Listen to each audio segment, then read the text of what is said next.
Puji Tuhan, serial Firman Tuhan JDY, jumpa dengan Tuhan Yesus Kristus. Ada hal-hal yang kita tidak faham, tetapi kita ketika jumpa dengan Tuhan Yesus, walaupun kita tidak faham, perjumpaan itu sendiri akan memberi penjelasan kepada kita sekalian. Hari ini kita belajar dari seorang yang membutuhkan jamahan kedua, berjumpa dengan Tuhan Yesus Kristus. Markus pasalnya yang ke-8 ayat yang ke-22 sampai ayat yang ke-26. Kita berikan telinga kita mendengarkan firman Tuhan dengan seksama. Demikianlah firman Tuhan dari Markus pasalnya yang ke-8 ayatnya yang ke-22 sampai ayat 26. Kemudian tibalah Yesus dan murid-muridnya di Betsaida. Di situ orang membawa kepada Yesus seorang buta dan mereka memohon kepadanya supaya ia menjamah dia. Yesus memegang tangan orang buta itu dan membawa dia keluar kampung. Lalu ia meludahi mata orang itu dan meletakkan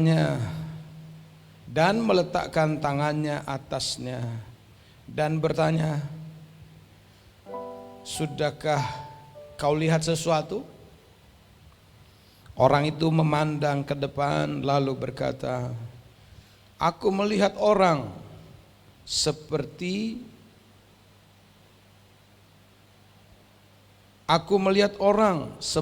melihat mereka berjalan-jalan, tetapi tampaknya seperti pohon-pohon."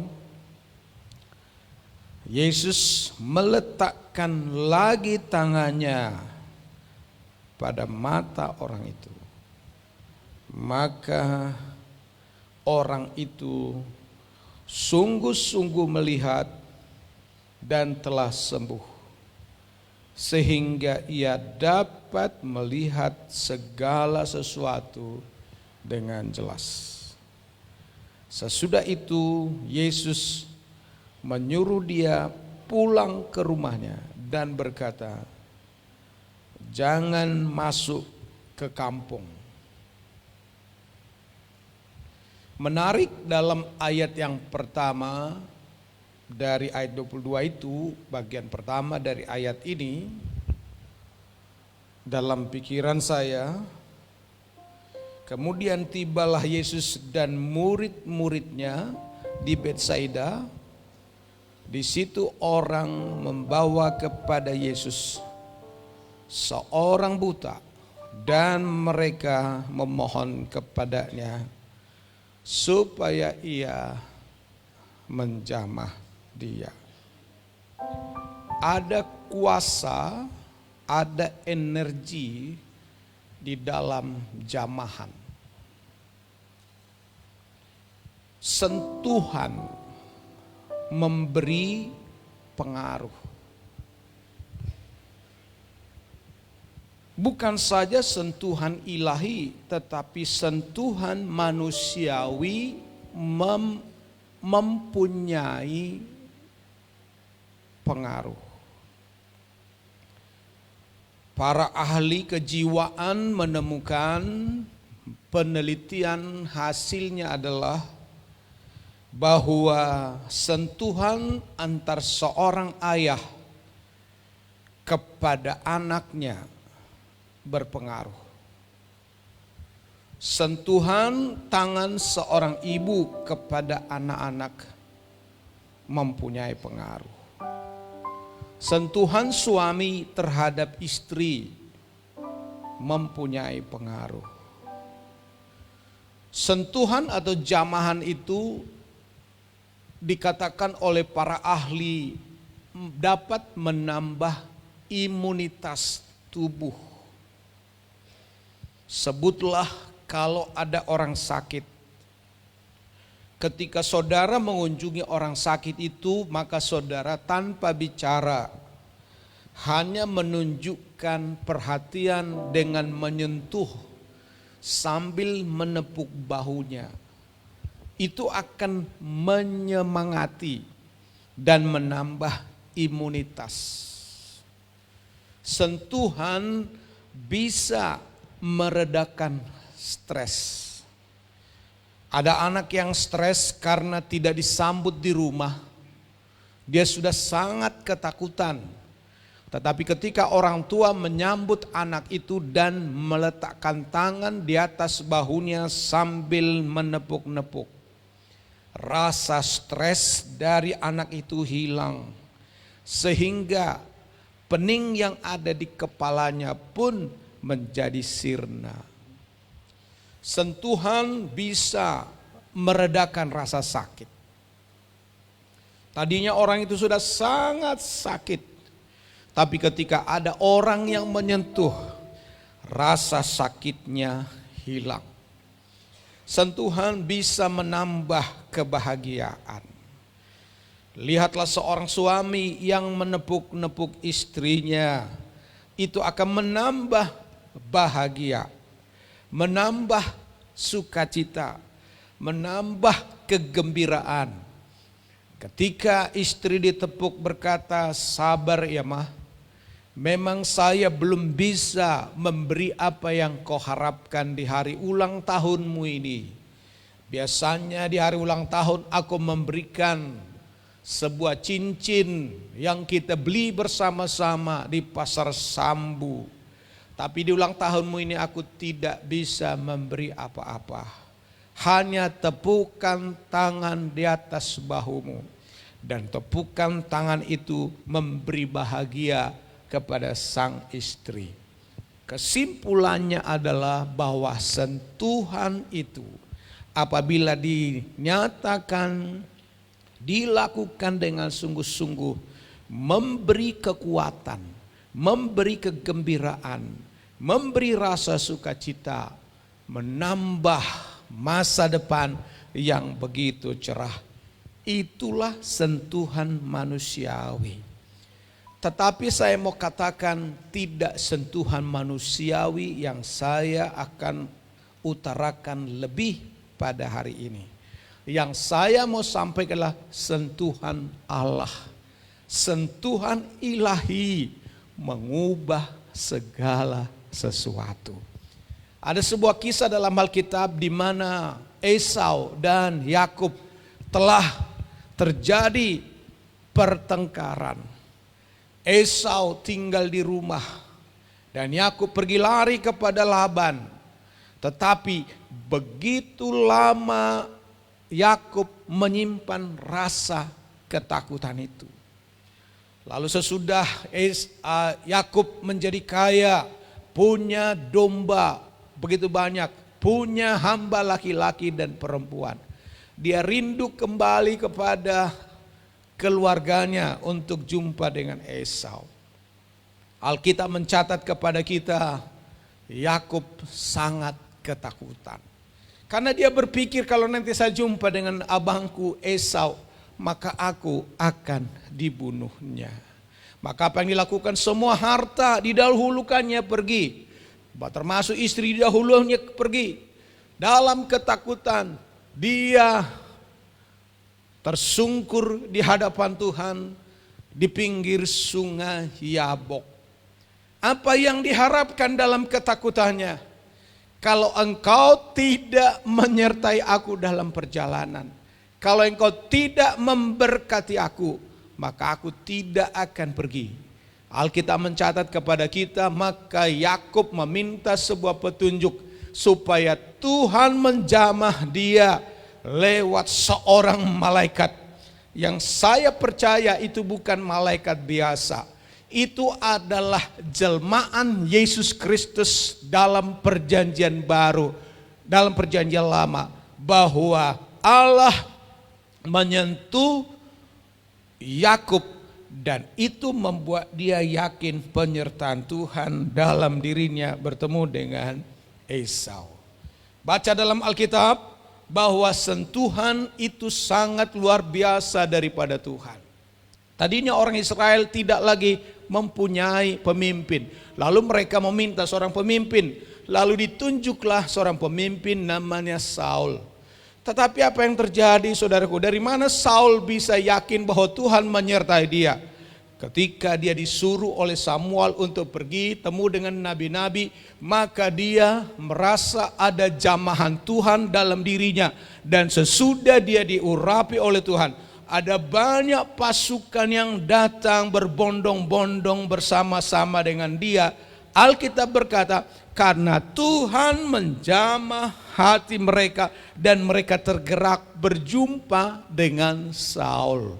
Baca dalam Alkitab, satu saat Yesaya dalam keadaan kebingungan karena Raja Uzia sudah mangkat, sudah meninggal. Apa yang ditemukan oleh Yesaya adalah dia mendapat sebuah penglihatan. Dia bertemu dengan Tuhan dalam penglihatan itu. Lalu Tuhan menjamah mulutnya, menyentuh dia untuk menjadi seorang nabi. Baca tentang Daniel. Daniel adalah seorang yang menjadi bijaksana 10 kali lipat dari orang-orang yang bersama-sama dengan dia. Karena Tuhan menjamah pikiran, menjamah hati, dan menjamah dirinya. Baca dalam kitab Yeremia bagaimana Yeremia disentuh oleh Tuhan sehingga seluruh perkataannya berubah menjadi seperti godam dan seperti pisau yang tajam menyampaikan suara-suara kenabian. Baca dalam Alkitab ketika murid-murid Tuhan berdoa dalam Kisah Para Rasul, ketika Tuhan menjamah mereka, maka terjadi perubahan dalam hidup mereka dari penakut menjadi pemberani. Jadi yang saya mau sampaikan pada hari ini, saudaraku, apa yang paling saudara butuhkan menghadapi segala sesuatu, menghadapi segala situasi, menghadapi ketakutan, menghadapi masalah, hari ini ada tangan Tuhan yang tidak kelihatan. Yesus Kristus adalah namanya. Tuhan Allah dalam perjanjian baru dalam perjanjian baru adalah Yesus Kristus yang sudah menjadi daging. Allah yanlah firman yang dulu menjamah umatnya dalam perjanjian lama. Nyata dalam diri Tuhan Yesus Kristus. Kelihatan tangan Allah ialah tangan Yesus sendiri. Kelihatan kaki Allah ialah kaki sendiri. Ketika Tuhan Yesus dalam dunia ini, tangan Tuhan ialah tangan Yesus menjamah banyak orang. Tangan Tuhan, tangan Yesus Kristus telah menjadikan 5 roti dan 2 ikan dinikmati oleh 5.000 orang. Tangan Tuhan yang memanggil anak-anak datang kepada dia. Dipeluknya anak-anak itu dan berkata, orang-orang yang seperti inilah yang empunya kerajaan Allah. Tangan Tuhan Yesus disentuhkannya kepada setiap orang yang sakit disembuhkan. Tangan Tuhan, tangan yang ajaib, adalah tangan Tuhan yang hari ini juga ada di sini. Tidak kelihatan, ingin disentuhkannya kepadamu. Tuhan yang berkuasa. Apapun masalahmu, apapun penyakitmu, tangan Tuhan masih berkuasa. Jamahannya masih berkuasa. Dia jamahan Yesus Kristus Tuhan kita. Beri tepuk tangan pada jamahan tangan Tuhan. Pembacaan Alkitab kita pada hari ini, kemudian tibalah Yesus dan murid-muridnya di Betsaida. Desa Betsaida adalah tempat yang sangat sering disebutkan dalam Alkitab. Kalau saudara lihat kota Betsaida, disitulah saudara bisa menemukan Yesus di sana mengadakan banyak sekali mujizat. Betsaida adalah tempat kota di mana Petrus, Yohanes tinggal di sana. Petrus, Yohanes, dan Yakobus. Betsaida adalah tempat dekat di sana Yesus mengadakan mujizat 5.000 orang menikmati roti dan ikan. Betsaida adalah tempat di mana murid-murid Tuhan mengalami panggilan-panggilan ilahi dari Tuhan. Tetapi sayang saudaraku, pada satu saat Tuhan Yesus menangisi Betsaida dan Nazaret. Kenapa? Apa yang ditangisi Yesus? Nazaret, Betsaida. Aku datang mengumpulkan engkau seperti induk ayam mengumpulkan anak-anaknya, tapi engkau tidak menerimanya. Sayang sekali, akhirnya tangisan Yesus mengutuk Betsaida dan Korazim. Karena apa? Yesus katakan, andai terjadi mujizat yang ada padamu di daerah Sidon dan juga di kota-kota lain, mereka sudah percaya kepada Tuhan Yesus. Artinya apa? Mujizat yang terjadi belum tentu bisa membuat orang menjadi setia kepada Tuhan Yesus Kristus. Perlu kita catat ini dalam hidup kita. Ada orang yang datang ke gereja hanya untuk mendapatkan mujizat. Tapi tahukah saudara, mujizat yang terindah dan terbaik ialah sekalipun sampai sekarang penyakitmu tidak sembuh-sembuh, sekalipun doamu sampai sekarang tidak terkabul, tapi mujizat yang paling hebat adalah bila engkau masih terus berjumpa dengan Tuhan Yesus Kristus. Penyakit tubuh kita boleh ada sampai pada hari ini, tetapi penyakit tubuh kita tidak menghalangi kita jumpa dengan Tuhan Yesus Kristus. Sebab tubuh ini adalah seperti kemah yang akan hancur, tapi jiwa kita, roh kita makin hari makin dibaharui, makin indah.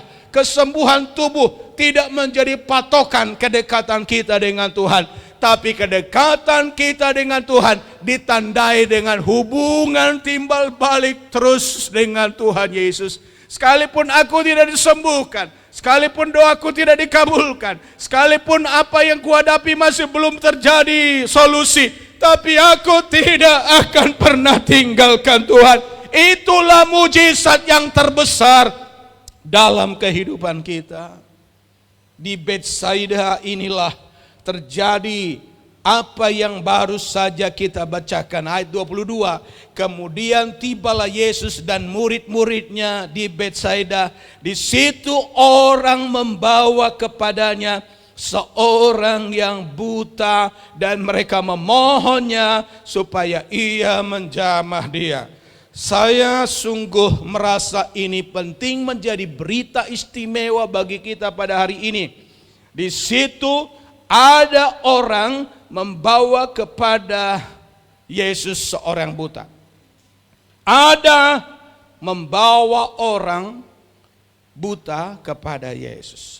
Tidak disebutkan siapa yang membawa orang buta ini kepada Yesus Kristus. Tidak disebutkan siapa nama mereka di sini. Sama seperti pada waktu Yesus di sebuah rumah ada 4 orang yang membuka pintu, membuka atap, menurunkan seorang yang lumpuh. Tidak disebutkan nama 4 orang ini. Tetapi yang benar adalah orang itu membawa orang sakit itu kepada Yesus dan melihat iman mereka. Hal ini menekankan pada roh saya pada hari ini. Tidak terlalu perlu kita pikirkan siapa yang membawa orang buta ini kepada Yesus. Tidak disebut namanya, itu menjadi pembelajaran bagi kita sekalian. Bahwa adalah tugas kita. Sekalipun kita tidak disebut nama kita, tapi ada seorang di bawahnya datang kepada Tuhan Yesus Kristus. Sudah berapa lama engkau menjadi orang Kristen? 1 tahun, 2 tahun, sampai 50 tahun. Sudahkah ada orang yang kau bawa datang kepada Tuhan Yesus Kristus? Ini adalah tugas kita. Engkau tidak bisa tahu pada hari ini siapa engkau bawa itu kelak ke depan. Bawalah seorang datang kepada Tuhan Yesus untuk dijamahnya. Saya sungguh bersyukur bahwa saudara datang di sini pun karena ada orang yang membawamu datang kepada Tuhan. Dan nama itu pun mungkin engkau lupa. Engkau dibawa dalam ibadah, Engkau dibawa dalam kebaktian kebenaran rohani. Engkau dibawa kepada Tuhan Yesus Kristus. Tidak akan ada terjadi kebenaran rohani di mana-mana kalau tidak ada orang yang membawa seseorang datang kepada Tuhan Yesus. Ada tugas istimewa kita pada hari ini, saudara.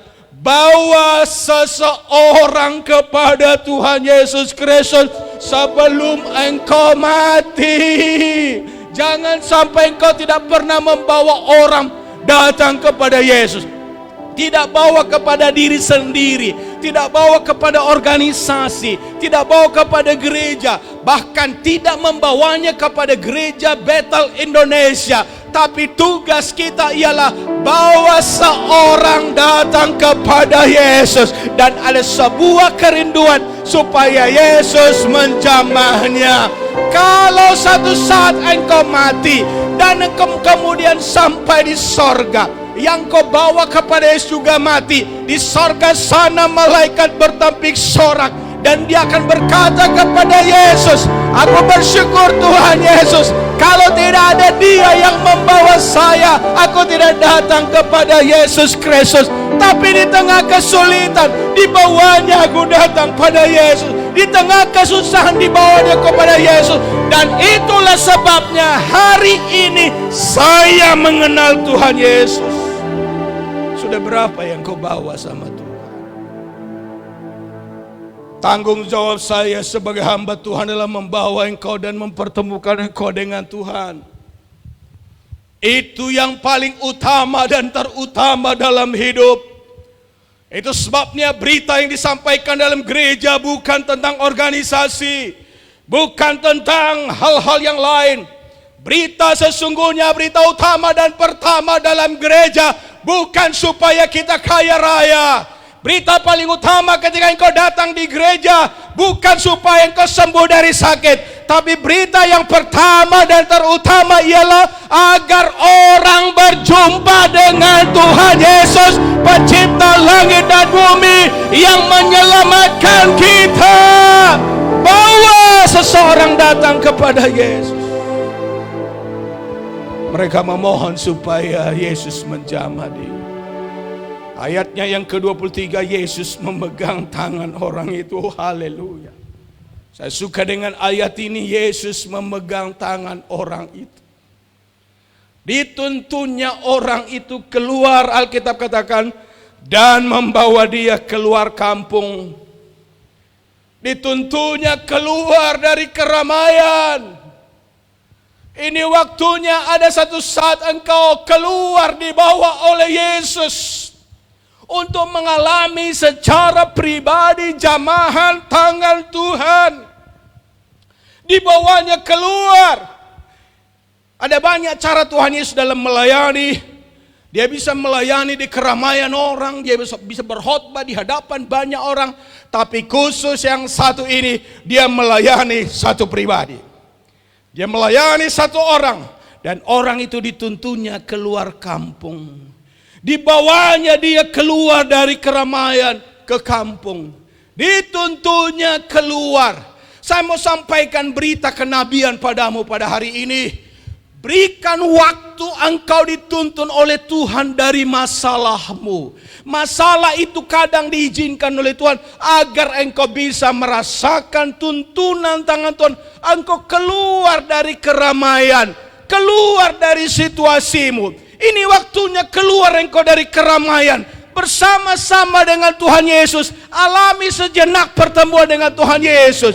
Berikan waktumu keluar dari Facebook. Berikan waktumu keluar dari Instagram. Berikan waktumu keluar dari YouTube. Hanya engkau sendiri berjumpa dengan Tuhan Yesus. Rasakan tangannya, rasakan damanya, dan rasakan dia sangat dekat menyatakan kuasanya kepadamu. Dan kedekatan itu ialah diludahinya mata orang itu. Itu sebuah kedekatan.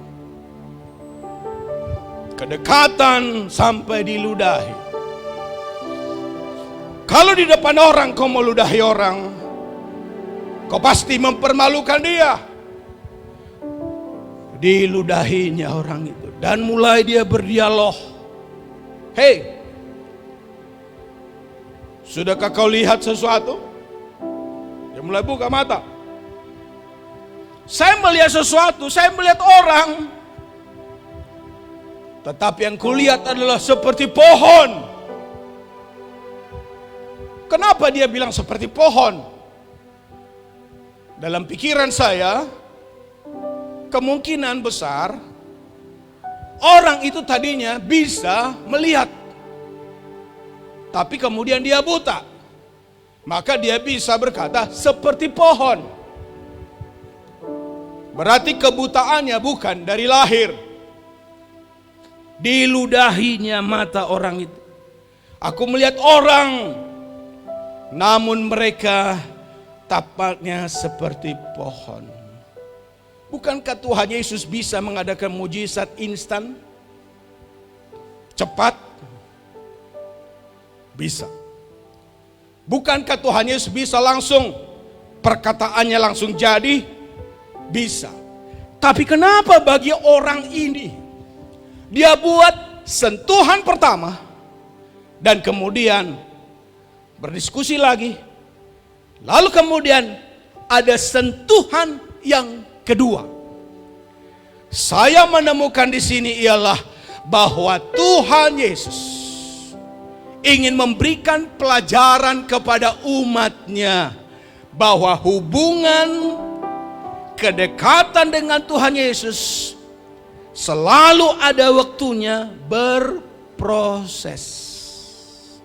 Kalau engkau sudah dekat dengan Tuhan Yesus, biasanya yang dilakukan Yesus adalah berproses. Tidak langsung instan, tidak langsung terjadi. Dia buat proses. Bayangkanlah misalnya kalau sekarang kau sudah kenal Tuhan kan.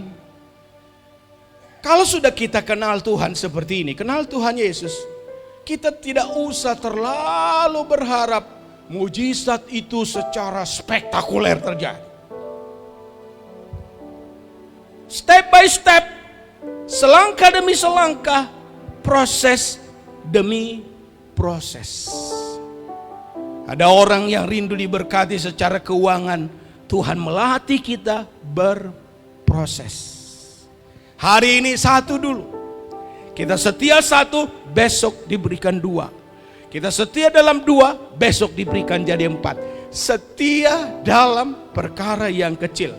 Orang kalau sudah dekat dengan Tuhan Yesus, saya yakin dia akan bawa orang itu kepada proses demi proses.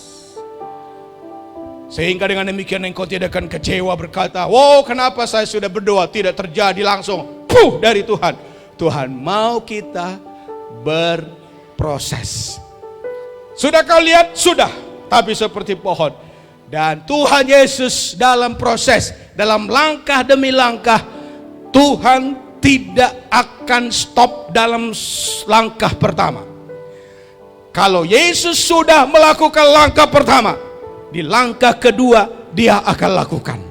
Kalau Yesus sudah lakukan langkah kedua, di langkah ketiga dia lakukan. Dan sampai pada garis akhir, dia akan melakukannya bagi kita. Hari ini kalau Tuhan sudah kasih sedikit saja kebahagiaan yang kau alami, sedikit saja mujizat yang kau alami. Tapi ingat saudara, dalam sedikit mujizat, sedikit pengalaman, Tuhan akan tambahkan itu lagi dengan pengalaman-pengalaman yang baru. Maka saya sungguh percaya, kalau engkau setia pada jamahan tangan Tuhan yang pertama, maka Tuhan juga akan tambahkan hal-hal yang lain. Karena Tuhan datang, Yohanes pasal 10 ayat 10, pencuri datang hanya mencuri, membunuh dan membinasakan. Tapi aku datang, kata Yesus, supaya mereka hidup dan hidup. Dan kesempatan kedua itu dikatakan dalam Alkitab. Dan Yesus ingat, jangan lewat tempat lain. Jangan masuk ke kampung. Lalu kemana dia? Yesus mau supaya orang itu selalu bersama-sama dengan Yesus. Perjumpaan dengan Yesus membuat kita tetap bersama-sama dengan Dia.